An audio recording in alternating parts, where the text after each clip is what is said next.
त्यसो भयो हामीले सबै तपाईँको जाँच गरेको छौँ तर यस्तो केही आपत्ति छैन तपाईँले भरेसम्म डिस्चार्ज गर्नुहुन्छ तर अहिले चाहिँ तपाईँ आराम गर्दै गर्नुहोस् तर्पछि बनाउँछ है त आराम गर्दै गर्नुहोस् फेरि चोरी भएछ हाम्रो अब साइलाले के गर्ने हो नि मलाई हे नानी के गर्न लिएर आइस् नि मेरो छोराले होइन त आज पनि धोका आएको लिएर छोरा लिएर मेरो होइन त अयो यस्तो बिमार हुँदा पनि साइला खाएर आएको तिमी होइन खाएको छुइनँ छोरा चाहिँ लिएर मेरो के को छोरा छोरा होइन कि साइला हाम्रो यो पानी पनि छोरी भएको छ नि छोरी छोरी तँ दुईवटा छोरी छन् अब फेरि छोरी छोरी भनेको त छोडेर जाने जात हो कसले पाल्छ हामीलाई के गर्नु अब मेरो त कर्मै फुटेको रहेछ म त मर्दिन्छु अब मर्दिन्छु म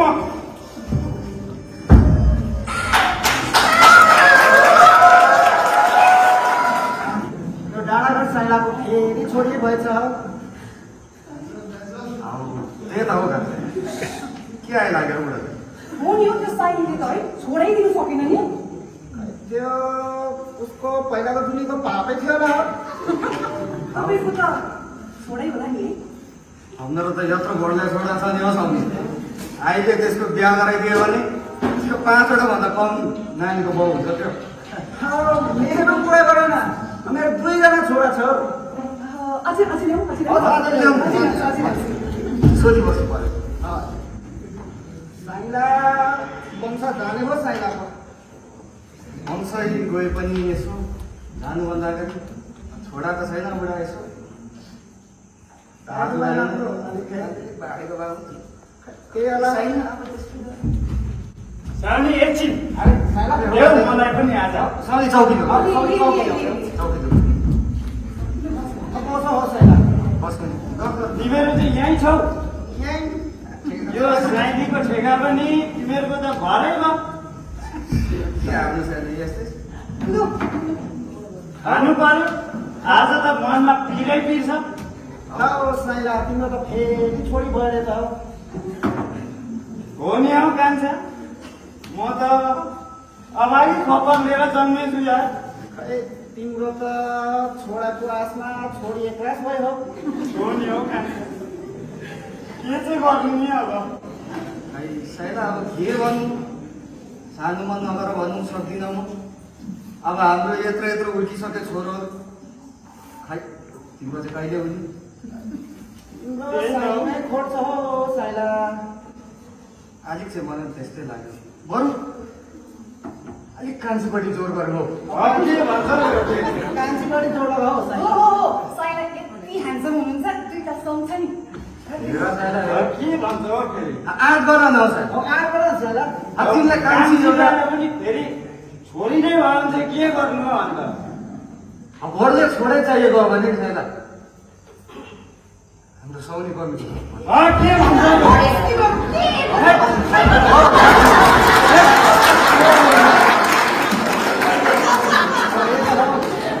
तिम्रो साइडमा साह्रै नै खोट छ विचार गर न साइला विचार गर साइला अब हाम्रो छोरो हेर एउटा भएको छोरा छ नि खै सानोमा पर भने त परेन त्यही पनि गाई बाख्रा पालेर यसो खेतीपाती गरेर परिवार त हेरि नै राख्छ अब मेरो सोना न साइला अब मेरो हेर अमेरिका गएर के अरे आइफोन ल्याइदिन्छु भन्छ अब अर्को छोरा भर्खरै लाहोर बसिरहेको छ तिम्रो चाहिँ वंश जाने भयो साइला हौ कान्छा तिमीहरूको त सुनाउनका लागि कहानी छ छोराहरूको कहानी छ मेरो त छोरीहरू छन् खोइ छोरीहरू पनि के हो के म त मेरो वंश चाहिँ कसले उयो गर्छ होला अगाडि नगर्ने भयो म मर्दिन्छु सायद कस्तो मन साउने अहिले थपिन्छ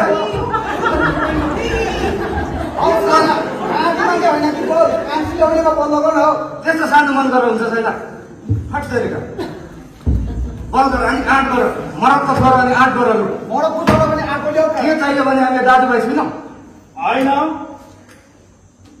कान्छी ल्याएर पनि फेरि आफ्नो केही छैन सुको छैन कसरी पाल्नु के गर्नु अब त्यसमा सानो मन नगर लु 2 बिघा जमिन म दिए छैन हाल्नु नि त 8 गर तिमी हो हो लु आठ गर्नु त लु छैन 8 गर मरदको छोरा पनि बडो हो तिमीहरू भन्छ भने म 8 गर्छु अब लु आज हुन्छ आज हुन्छ आज हुन्छ अब सकर आज हुन्छ आज हुन्छ के त लु अब थर्दा नै छैन अब गाउँमा आउनुहोस् न दिदी भित्रै साइली अनि सन्चै छ हौ हजुर बस्नुहोस् न दिदी ल ल ल नमस्ते आन्टी सम्झनु नमस्ते आमा छोरी पनि कत्रो ठुलो भइसकेछ नि के भन्दाखेरि म बिहे गर्दैछु नि ए, राम्रो राम्रो अनि खै यसो नारीहरू त हामी हेर्नुहोस् न अम्बोई, कति राम्रो रहेछ त छोरी हो नि हजुर म पनि हेर्छु नि मैले तिम्रो लागि यस्तो खानेकुराहरू ल्याइदिएको छु हो अब यस्तो अवस्थामा त अब धेरै चिजहरू खानुपर्छ यहाँ छ है ल पर्दैन नि दिदी अनि भन साइली के छ तिम्रो हात खबर सन्चै छ होला नि म त के भन्नु दिदी के भन्नु मेरो मेरो साइलाले त ट्याप्पै बुझ्दैन मलाई त च्याङ च्याङ च्याङ गरेर मार्नु आँटिसक्यो दिदी किन के चाहिँ भयो छोरा दिनु सकिन भन्छ कान्छी ल्याउँछु भन्छ मलाई त धरै नगरेको छ दिदी यस्तो नसोच्नु न साइली किन नसोच्छ छोराछोरी छुट्याएर कहाँ हुन्छ छोराछोरी भनेको एउटै त हो एउटै सन्तान हो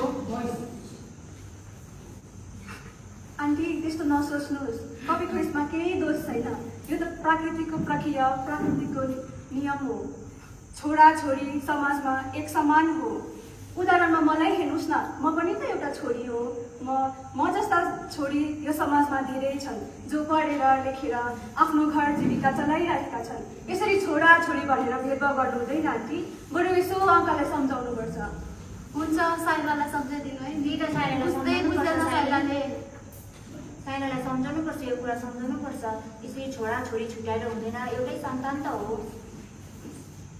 र साइली त्यसो भए अब हामी पनि जानु ढिलो भइसक्यो हो हामी गएको यो कुरा चाहिँ साइलालाई सम्झाउनु है ल उसले सन्तान छुट्याएर हुँदैन हुन्छ म साइलालाई सम्झाउँछु हुन्छ बस्नुहोस् ल आन्टी हुन्छ ल हामी गए त साइली आफ्नो ख्याल गर्नु ल यो गए त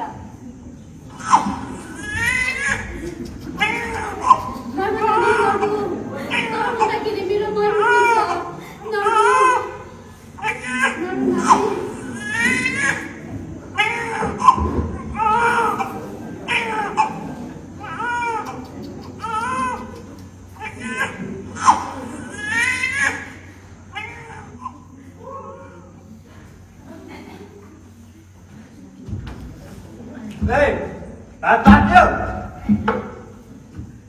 हात बाँध्यो खोइ भोक लाग्यो मलाई त होइन त आजबाट दोक्रा आएको खान्छु त अनि खान्छु मैले खाएँ कति पीडा छ मलाई मनमा आगो बलिरहेछ होइन साइना के भएको तिमी के भएको यस्तो बिमारी अवस्थामा सुत्केरी अवस्थामा पनि तिमीले हामीलाई याद गर्दैनौ नानी हेर्दैनौ तिमी खालि त्यो भट्टी रुङ्नु मात्रै जान्छौ के चाहिँ छ त्यस्तो त्यो भट्टीमा म त हेर छोरा भएकोमा म सबै काम गर्थेँ छोरी भएको पनि तैँले कहाँ पठाइ सबै काम मलाई लाउँदैछ भात अब मैले पकाउनु किन त छोरी चाहिँ मेरो मात्रै हो हो तेरै हो छोरी तेरै हो छोरा भएकोमा मेरो हुन्छ मेरो तेरो छोरा छोरा छोरा छोरा छोरा चाहियो भने ले कान्छे हो म ल्याउँछु छोरा चाहियो भने ले कान्छे म बस्नु सक्दिनँ मसँग चाहिएको झगडा चाहिले मात्र आउँछ मेरो घर छोडेर गइहाल कान्छी ल्याउँछु म मेरो जन्म गरेर देखाउँछु गइहाल कान्छीले कान्छी ल्याउँछस् साइला तँले कान्छी ल्याउँछस् है तँले कान्छी ल्याउँछस् मलाई यस्तो सुत्केरी अवस्थामा मैले यस्तो बिचोक पारेर छोडेको छ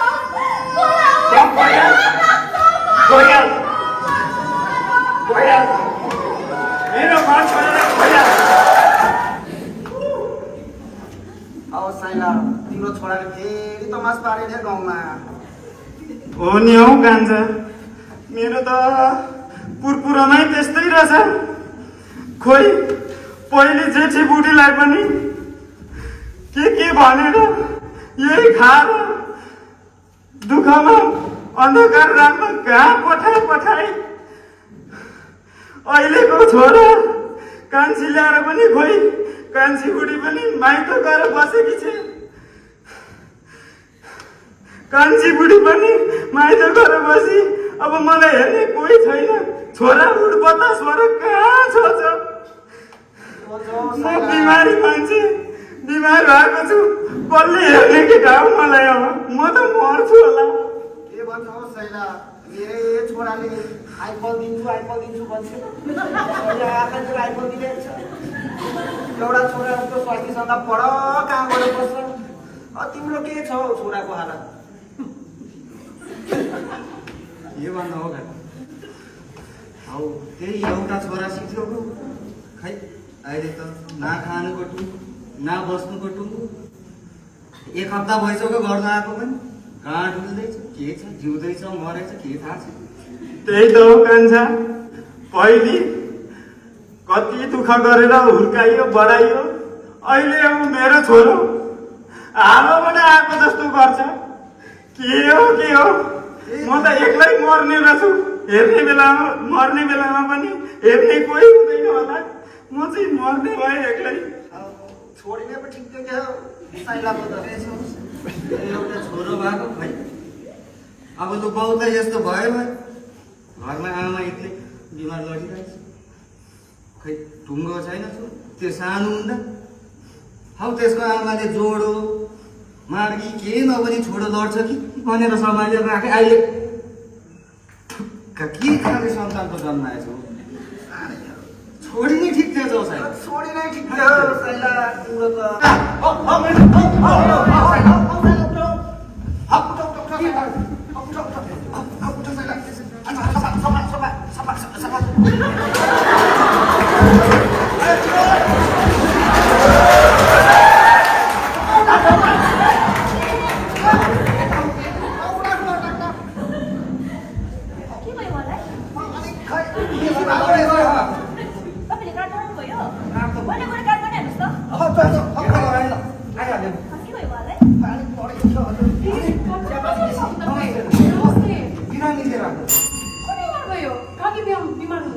काकी त होइन तिम्रो बाबा।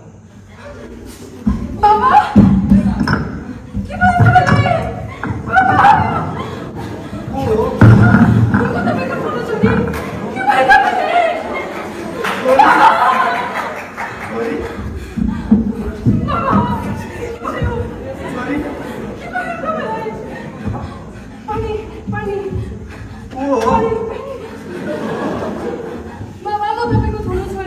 होइन यत्रो भएको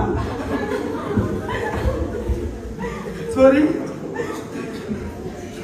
तिमीहरूलाई त मैले कति दुःख दिएँ।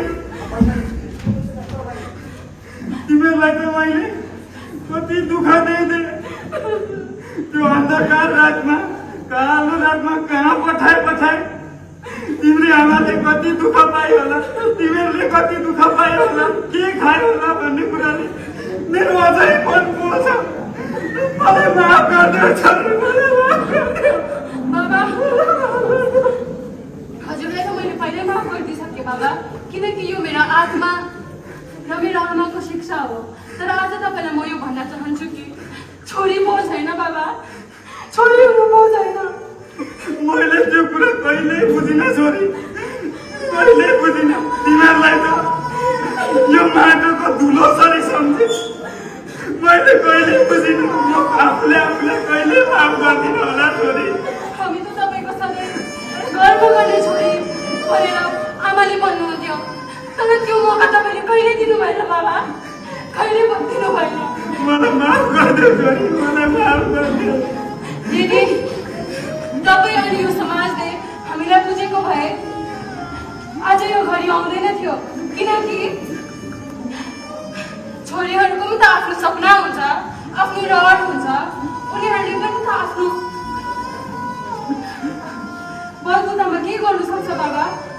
आउनुहोस्, म तपाईँलाई उपचार गर्छु, जाति बनाउँछु बाबा।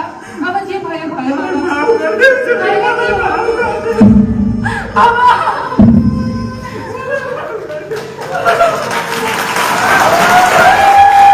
सन्तान छोरा कि छोरी होइन, सुसंस्कारले महान हुन्छन्। लिङ्गको पछाडि होइन, माया र मूल्यको अगाडि हिँडौँ। धन्यवाद।